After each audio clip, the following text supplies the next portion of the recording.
This month, let's take on the question, why am I here? We know the physiological reason, of course, but we suspect there's another, more important reason, too. As someone has written, if the universe is an accident, we're accidents. But if there is meaning in the universe, there's meaning in us also.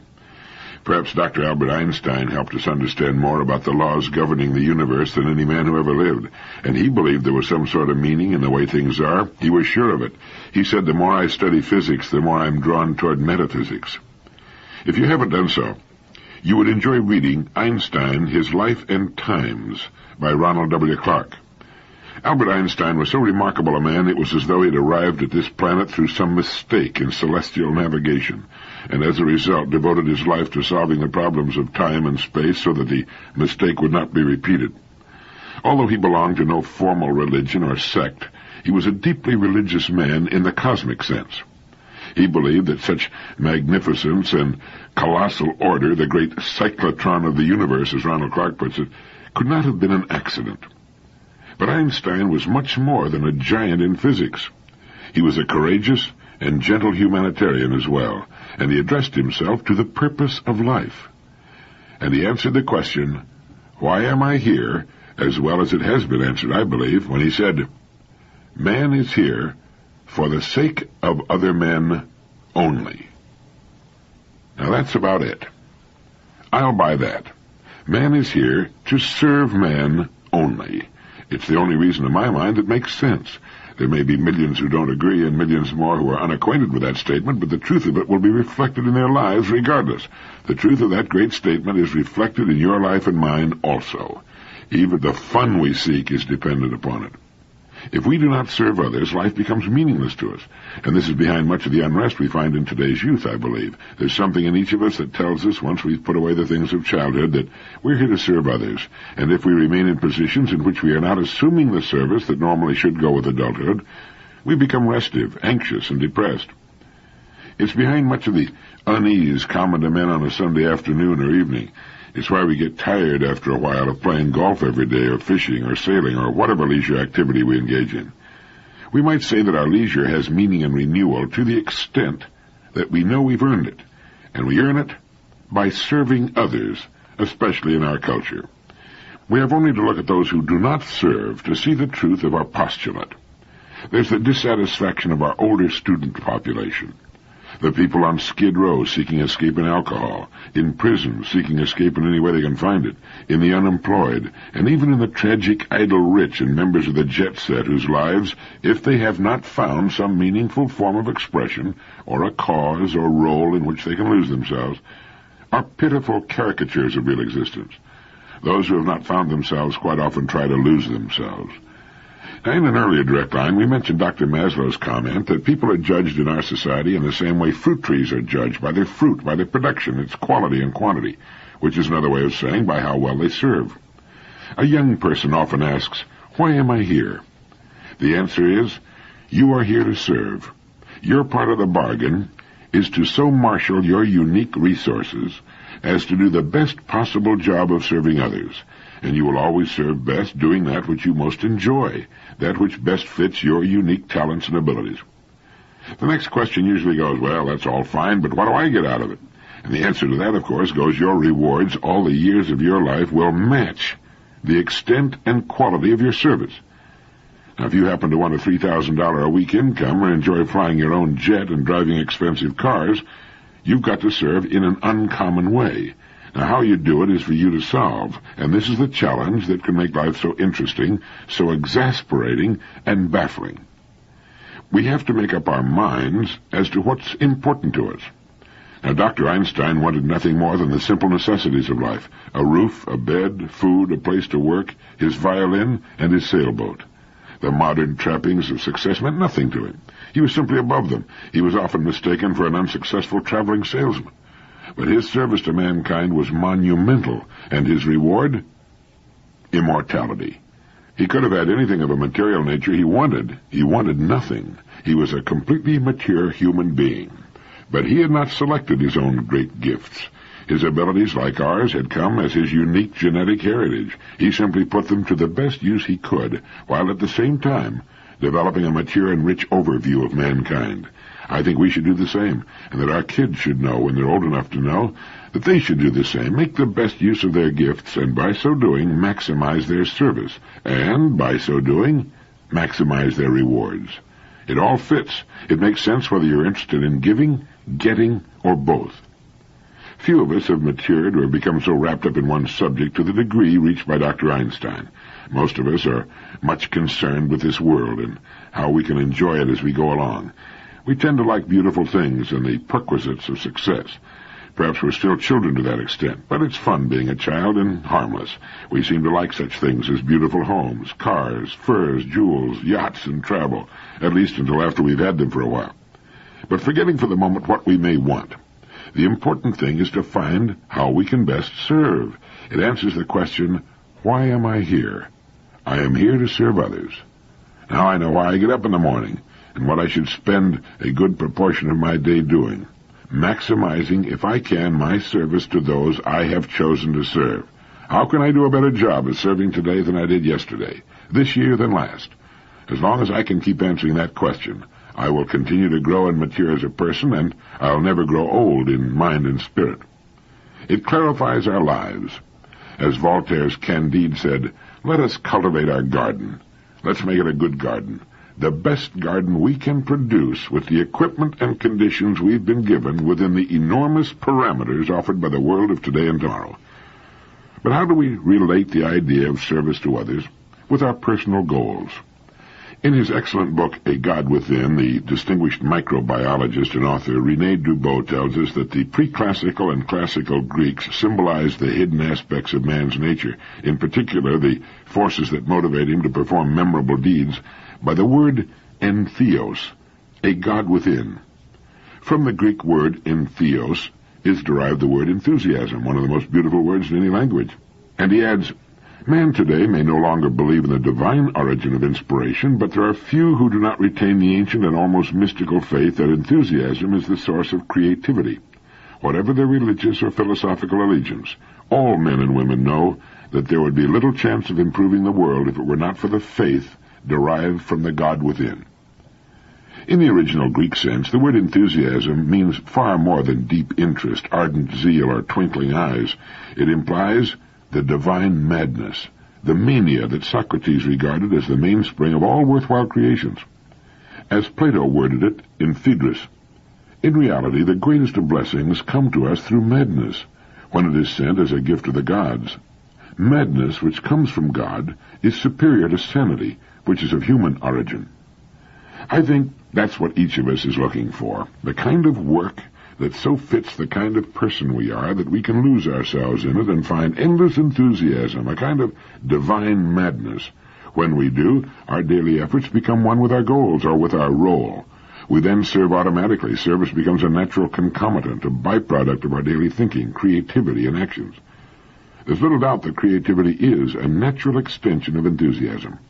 And I'm convinced that there is a kind of work for each of us which will bring the God within us to the surface.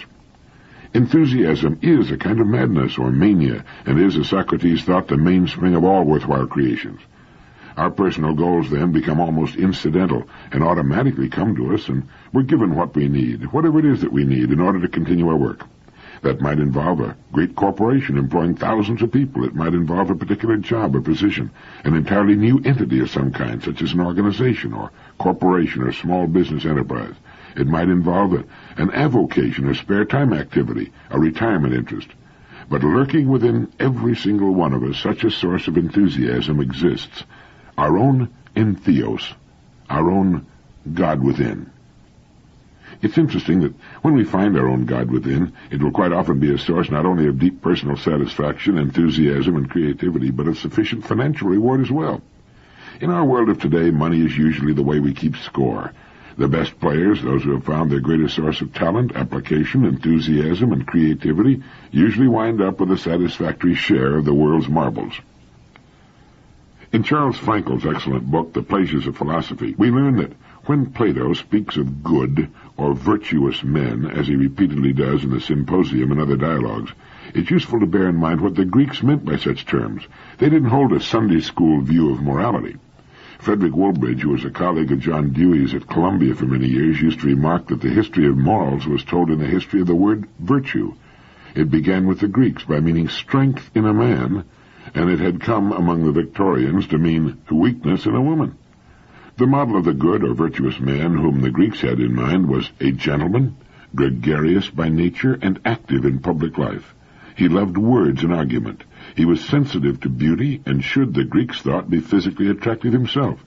There was a touch of magnificence in his bearing and a love of color. He was magnanimous with others, liberal, though not ostentatious with money, and indifferent to hardship if it was forced upon him. But he was not meek or humble. He sought to be fair and just in his dealings and prudent and temperate in his conduct, but he admired talent, strength, and accomplishment, and he saw no virtue in poverty and no higher wisdom in simpleness of mind. Most conspicuously missing from this calendar of virtues is one quality which we rank high today: pity for weakness. It sounds like a description of the hero in one of Ayn Rand's books, but it's a good description, I think, of the person with an excellent self-image, a person who knows what he wants and how to set about getting it. And I think it's an apt description, too, of the people who do things in the world. You will greatly enjoy reading The Pleasures of Philosophy by Professor Charles Frankel, the former Assistant Secretary of State for Educational and Cultural Affairs, a fine author to add to your personal collection. We are all looking for what is good and beautiful, as Socrates suggested we do, and we'll be on the road to it when we find that which is good and beautiful within ourselves. There's something within each of us telling or trying to tell us the way to find it, and it will, I believe, invariably lead to service. It can be done through a good product, whatever shape it might take. It might be a book, such as those we've discussed here, or a novel, or a product for use by people, or a service of some kind. And it's here that we should keep what is important and what isn't ever before us. It's an easy thing to lose sight of. If we're managers in business, we tend to become obsessed, and for several very good reasons, with that bottom line of the financial statement. Now, profit must be the answer, the logical answer to the right kind of product or service. If what we do has no market value, it's unlikely that it's really good or necessary, or desired on the part of people. And we need profit if we're to grow, to invest back into our business and pay those who have invested in it. But sometimes the machines we've created take charge of us. They say, look, we can produce in great abundance, turn us loose, and we run the risk of losing sight of quality and service and meaning in our admiration for limitless quantity. Popularity itself can become the enemy of quality. Great as mass production techniques have become, we should not let them attain a speed or aim that sacrifices quality and legitimate purpose to quantity. It's better to have a market larger than our ability to fill it, to have a waiting line if necessary, to hold back on maximum profits if necessary, to make sure that what we're producing, the way in which we're serving those whom we've chosen to serve, is the very best way of which we're capable. Once the type has been set for a book, millions of perfect quality can be printed and distributed, and that's also true of many other kinds of products. But in the writing of that book, in the designing and formulation of the original product, the time needs to be taken, the care, the enthusiasm, the creativity, the sense of responsibility. All should be in. And the controlling idea should be, how good can we do it, not how much money can we make on it. If we put things in this order, and if we know what we're doing, the money should come as a natural effect. Then we're creating instead of merely competing. Then we're leading instead of following. I'd like to quote from Manas for September 20th, 1972. Pain is nothing new in the world. The chronicles of history are filled with accounts of human suffering. Great migrations of peoples have often been efforts to escape from conditions where pain was inevitable. But today a new kind of pain has been added to the human lot, the pain of bewildered and frustrated understanding. Whether justifiably or not, men thought they were on the verge of having enough knowledge to understand the world and the place of human beings in it, yet are now confronted by increasing evidence that their knowledge is either false or woefully insufficient.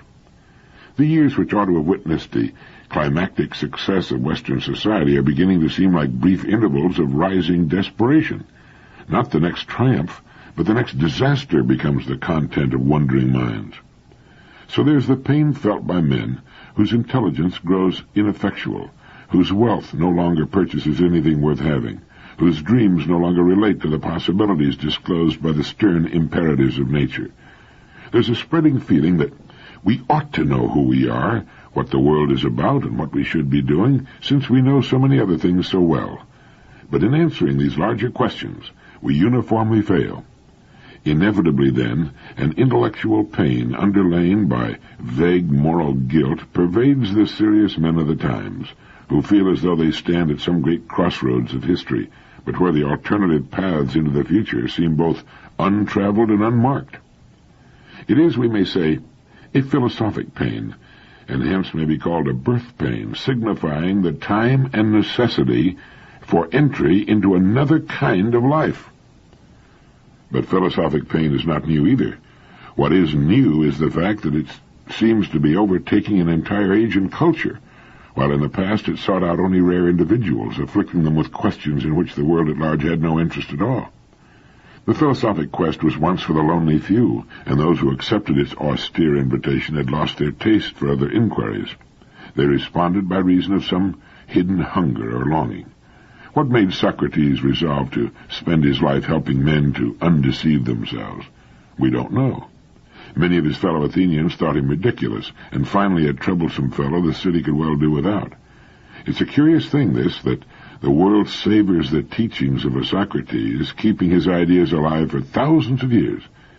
Yet when a living man practices the Socratic calling, his countrymen find ways of isolating him and denying attention to his ideas. For what it's worth, we have a theory about the present. It is that the circumstances of life, as men have altered and shaped them, are now setting the Socratic questions. What was the purpose of the Socratic questions? The old Athenian hoped to persuade the Greeks to look at their own beliefs, their own first principles, and to see if they were good enough to live by, a painful question for almost any man. Socrates was a gentle and kindly fellow, and he did his best to put his questions in comprehensible terms. Not so the angry circumstances of our lives. All that they say to us is, "It won't work. What you're doing is not the right thing to do." A hurt, humiliated, and mistreated nature speaks to us through the responses of the environment, in the outcries of angry men, and in the revolts of the young. And the voice of nature is not the amiable speech of Socrates, who strove to make his listeners understand. No, the voice of nature, in speaking to us, is as indifferent to our anxious intelligence as we have been to the world around us during the centuries in which we harnessed its energies and wasted its riches in the service of our interests and appetites. Nature is now a cold and inflexible instructor. We have perhaps but one advantage in hearing the voice of the environment instead of mild Socratic counsels. Our ill-used host now speaks to everyone, not just to a handful of would-be philosophers. Ready or not, we must now begin to understand its admonitions or suffer almost immediate consequences for our continuing ignorance. In Literature and Western Man, a valuable cultural study as well as a history of literature, J.B. Priestley speaks of the change which came over Western civilization as a result of the Industrial Revolution and the development of volume printing from a continuous roll of paper. The big expansion of industrialism began a little over a century ago. Power to a new middle class largely indifferent to thought and literature. As Priestley puts it, this age, with all that it accomplished in material progress, represents the triumph of the manufacturing and commercial middle class. The world of Victorian and Imperial Britain, of the North after the American Civil War, of the French Second Empire, even, though to a lesser extent, of Russia after 1861 and the freeing of their serfs, is the world as this particular class, which has more power and thrust than any other, desires and makes it. The great international exhibitions from 1851 onwards reflect the whole glittering triumph of these busy, acquisitive people. They control the powerhouse of all Western society. They shape and color the social scene. The values that society takes for granted are not their values. Now, while this passage by no means explains why the populations of England and America so easily submitted to the credo of these busy, acquisitive people, it records the fact of commercial dominance and enables us to understand why the gross national product has until very recently been regarded as the principal measure of human achievement. Now, from these psychological foundations, the rape of the planet proceeded as a matter of course. There were, however, other factors, such as the union of scientific technology with industry, which occurred, according to Lynn White, Jr., about 1850, enormously accelerating the destructive course of industrial expansion. And, as Dr. White adds in an epoch-making paper, with the population explosion, the carcinoma of planless urbanism, the now geological deposits of sewage and garbage, surely no creature other than man has ever managed to foul its nest in such short order. Western man, Dr. White says, has no concern or regard for the earth and its creatures. He merely uses them for his own purposes, and he believes that we shall find no remedy for our multiplying planetary ills save by an essentially religious change in attitude. We must rethink and re-feel our nature and destiny. Another Socratic apprentice, very nearly a journeyman, is the economist E.F. Shoemaker, whose campaign for intermediate technology is slowly taking hold. Mr. Shoemaker's economic gospel has two planks. First, he believes in the simple life and regards economics as a discipline which should subordinate to the order and needs of a life guided by moral intelligence. The least possible consumption, consistent with decency and health, is his idea of the way for human beings to live. His second theme is concerned with how help should be given to the undeveloped peoples of the world, and this is where intermediate technology comes in. Bringing the sophisticated tools and systems of advanced technology to cultures which are not widely industrialized amounts to locking the people of these countries out of the process of natural development. They need simple tools, intermediate technology, not the complicated devices which are the evolution of a capital-intensive, labor-scarce society. The requirements of the underdeveloped countries, so-called, have plenty of labor, people who need work. They do not need machines which displace men, but well-designed tools that will enable the people to work more efficiently. Only by this means can they become self-reliant, gaining the confidence to develop in their own way. Now, Ivan Illich's contentions have much in common with E.F. Shoemaker's ideas. Like Shoemaker, Illich is interested in the development or provision of tools which strengthen the individual instead of weakening him or making him feel incompetent and dependent.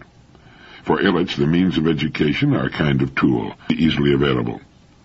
The purpose of education should be to free the students from external, not imprison them low in hierarchical structures, where rising to a higher level becomes virtually impossible because of the inaccessibility of the tools of learning, which have been made scarce by high cost and by professionalism. Technology should free and release men, not condemn them to lives of servitude because complicated systems inevitably create inferiority and subordination.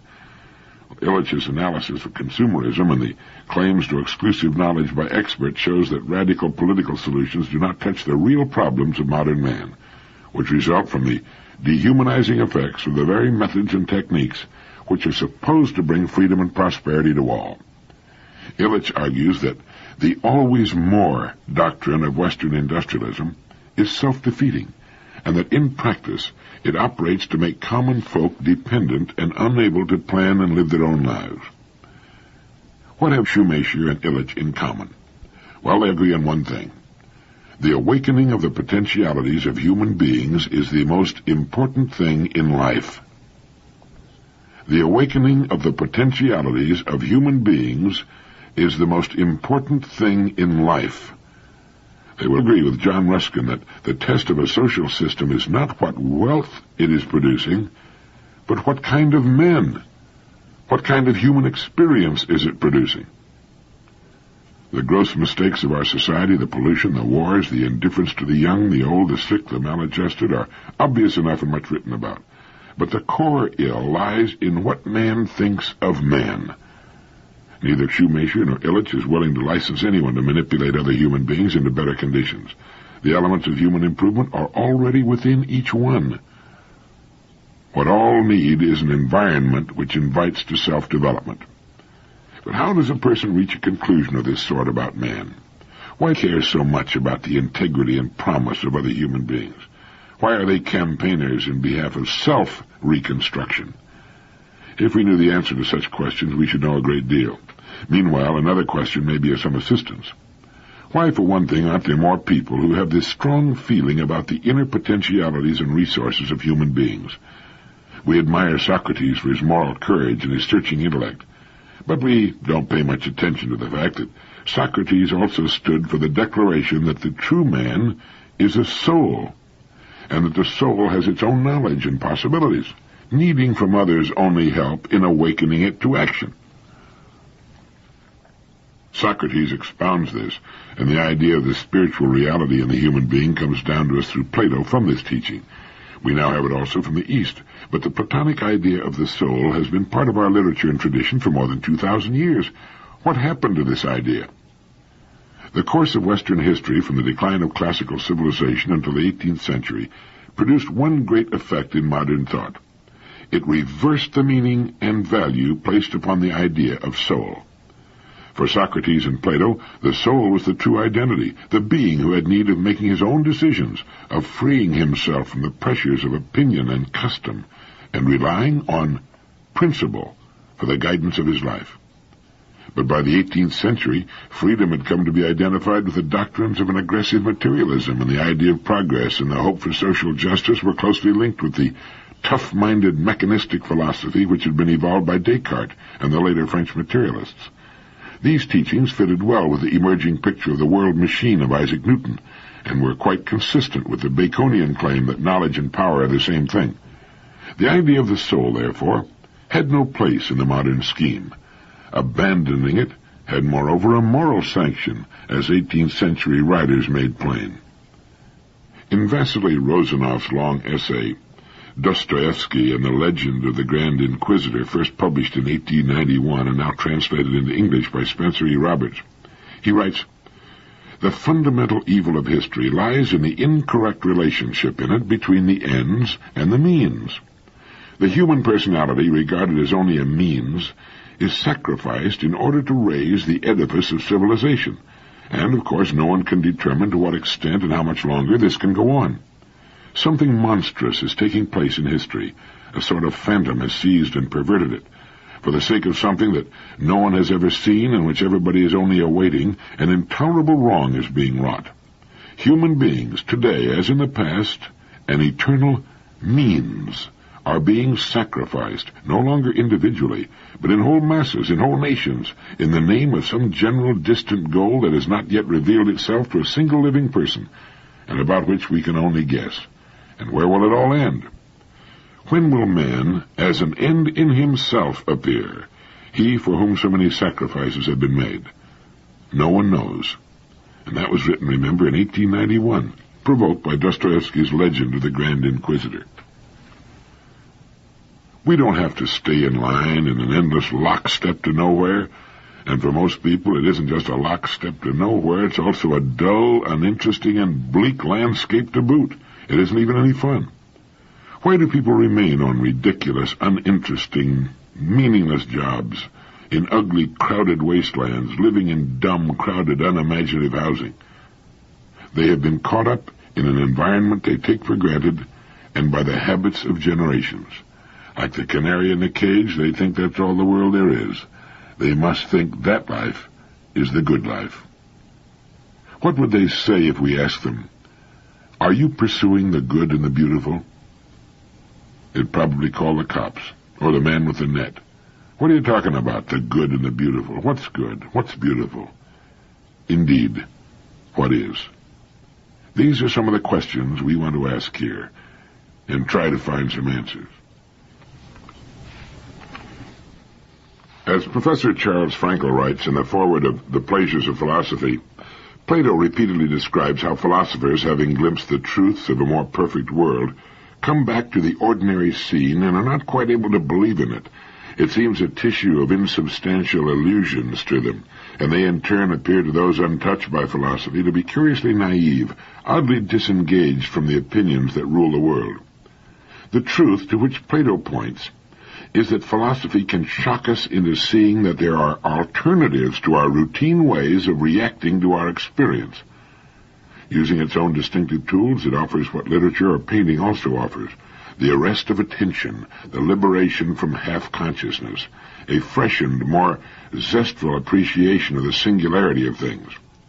Under the spell of an ingenious argument in philosophy, we find that what is immediately in front of us can take on an edge, a sharpness, as though we had never seen it before. We're surprised that things are as they are. For the moment, we're innocent again, and wonder as children wonder why they aren't different. Philosophy is a sophisticated person's way of recovering his naivete. Though it deals in words and abstractions, it's a way of releasing the imagination and invigorating and deepening the life of the senses. But philosophy reminds us, too, that what surprises us should not do so. The problems that we take to be special to us, the situations we have imagined to be peculiarly our own, turn out to be illustrations of recurrent themes in human experience. And yet, even though philosophy takes us out of ourselves and our own time and provides us with another perspective from which to view the present, it doesn't make the present recede. It allows us to see it in sharper focus. If it brings mellowness, it does so not by fuzzing the issues, but by sharpening them. That, I believe, is what we need, at least those who have assumed to lead or originate or serve in an uncommon way. The truth to which Plato points is that philosophy can shock us into seeing that there are alternatives to our routine ways of reacting to our experience. By sharpening our view of what it is we do with relation to other people in the world, we can achieve that arrest of attention, the liberation from half-consciousness, a fresh and more zestful appreciation of the singularity of things. Isn't that what we're looking for? Isn't that what will drive the boredom and depression from our lives? In Sidney J. Harris's syndicated newspaper column, Strictly Personal, he made the sage observation that the only real purpose in being educated is to be able to distinguish between what you know and what you don't know. And you can't know what you don't know until you know one thing superbly well, and can use that to judge your lack of knowledge in other things. If we're in business and have a desire to succeed in it, we're wise to hire those people who have the knowledge we lack, and not try to do the whole thing ourselves. It seems to be a curious fact that the most brilliant people do not, as a rule, become entrepreneurs.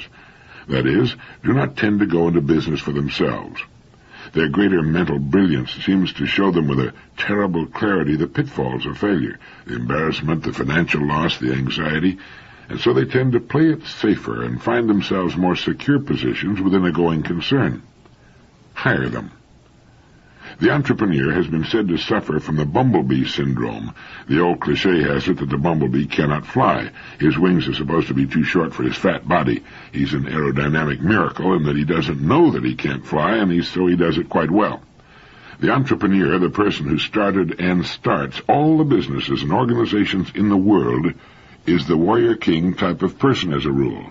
He has a good and perhaps a crafty mind. He can see the yawning, yearning jaws of opportunity, and perhaps lacking the IQ of the true intellectual, any fears of failure are swept aside by his more immediate glimpse of success, and like the bumblebee, he just flies. He is then often amazed and dismayed by the problems which present themselves and the time it takes to be truly successful. But he learns another valuable lesson, that we can learn by doing. As Emerson said, do the thing and you will be given the power. When it becomes imperative that we obtain the knowledge we need to avoid failure, we tend to obtain it. Once the business finally makes it, we can employ those more brilliant and highly talented people who chose the safer route. They can't help their larger servings of brains and the effects they produce, nor can their employers help their disposition to take chances. But it's a situation to remember. An interesting effect of all this is that the more brilliant specialists often privately poke fun at their less cerebral employer and his occasional, apparently Babbitt-like buffoonery, while he, all unknowing, just gets rich and keeps coming up with ideas to increase his organization's service to its customers. It's a kind of compensation, it seems, for the Brahmins in the back office. It's important to know what you don't know, and it's important, too, to know that for every idea you can come up with, there are very talented people who can put it together, who can build it, and make it fly.